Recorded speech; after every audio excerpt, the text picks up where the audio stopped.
Retournons à l'épître aux Éphésiens, le grand sommaire de l'histoire spirituelle. Nous devons noter en particulier que l'apôtre fait ressortir dans un exposé complet et précis que l'Église, le corps de Christ, est impliquée dans cette guerre des âges, et il introduit tout ce qu'il a écrit en ceci.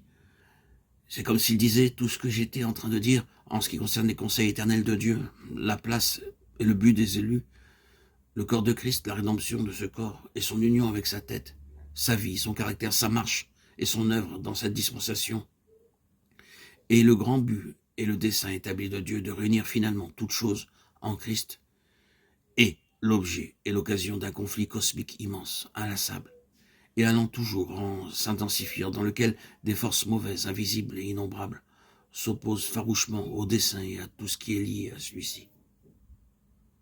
Paul déclare que c'est à cause du ministère qui lui est confié de faire connaître tout ceci, qu'il se trouve dans les liens et en prison.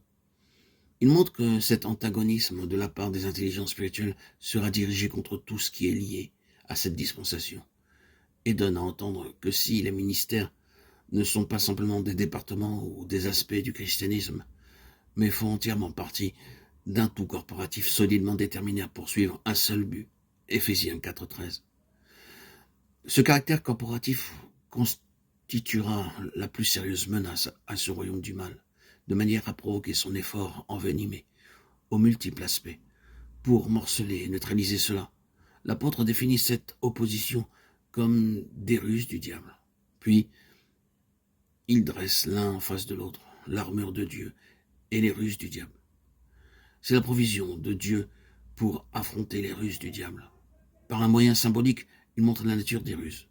Du côté positif divin, les points d'attaque sont montrés comme étant la vérité, la justice, la paix, la foi, le salut, la parole de Dieu.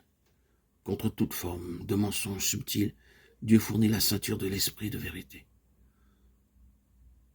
Contre les accusations et les condamnations du cœur, il fournit la justice de Dieu, qui est par la foi en Jésus-Christ.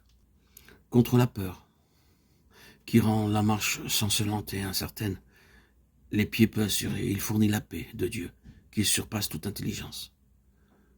Contre les suggestions, les idées, les pensées, les imaginations et les raisonnements qui assaillent l'intelligence, la tête, il fournit le salut par grâce.